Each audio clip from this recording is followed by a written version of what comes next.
पोछा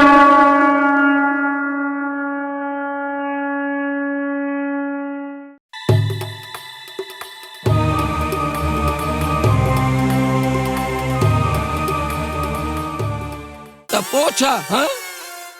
असांजी दीपा मैडम ताजे पी के 2 लख में खरीद कर दी जाए। हाँ?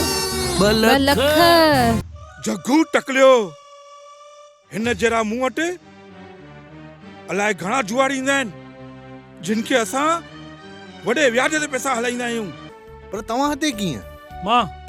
मां हिते अची हर साल पंहिंजो जन्मदिन इन्हनि बुजुर्गनि सां मल्हाईंदो आहियां। झूले रे झूले मुंहिंजो झूलेलाल, झूले रे झूले मुंहिंजो झूलेलाल, झूले रे झूले मुंहिंजो झूलेलाल, झूले रे झूले मुंहिंजो झूलेलाल।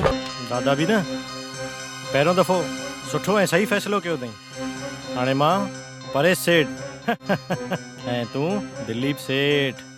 हाँ मां दिलीप सेठ सच में। मम्मी ईअं नाराज़ न थी न, हूअ ॾाढी सुठी छोकिरी आहे, मुंहिंजे ऑफिस में कमु कंदी आहे। सब कम खाली हिननि जे लाइ। अरे मुंहिंजे लाइ कोई कम आहे बि के न? आहे न छो न आहे? फर्श बॉडीअ जो मूंखे छो थो चए?